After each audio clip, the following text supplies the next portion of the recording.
కేసుల పేరుతో ఇబ్బందులు పెడితే భయపడేది లేదన్నారు బీఆర్ఎస్ ఎమ్మెల్యే కౌశిక్ రెడ్డి. మళ్లీ బీఆర్ఎస్ అధికారంలోకి వస్తుందని, అప్పుడు ఈ కేసులని తిరగబడతాయని హెచ్చరించారు. తాను తప్పు చేసినట్టు నిరూపిస్తే రాజకీయాలు వదిలేస్తానన్నారు. వీణవంకలో కరీంనగర్ సిపిపై అభ్యంతరకర వ్యాఖ్యలు, విధులకు ఆటంకం కలిగించారనే ఆరోపణలపై నమోదైన కేసులో సిఐడి కౌశిక్ రెడ్డిని 4 గంటల పాటు విచారించింది. ఈ కేసు కూడా చెప్తా ఉన్నాను, ఖచ్చితంగా ఈ కేసుని ఇలా ఈ సిఐడి కేసు వేసిండు. ఈ కేసు లాస్ట్కి ఉచ్చు బిగించుకుంటుంది ఆ సిపి గారికి, ఆ పోలీసు వాళ్ళకి. ఈ 2 ఏళ్ళు ఇబ్బంది పెడుతుండొచ్చు, నో ప్రాబ్లం, మేము అన్నిటికీ కూడా ఫేస్ చేస్తాం.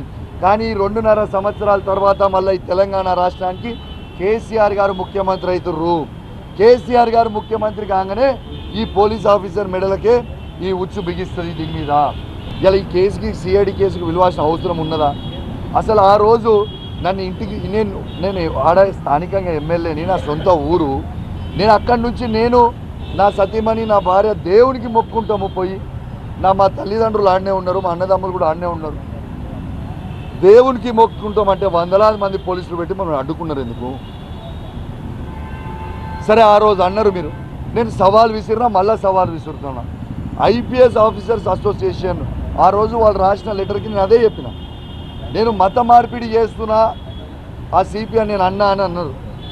నేను ఆ లెటర్ సబ్మిట్ చేసిన, నేను సవాల్ విసురుతా ఉన్నా. మళ్ళా ఆ వీడియో ఒక్కటన్నా మీరు చూపిస్తే నేను ఎమ్మెల్యే పదవికి నేను రాజీనామా చేస్తా, శాశ్వతంగా రాజకీయాల నుంచి తప్పుకుంటా.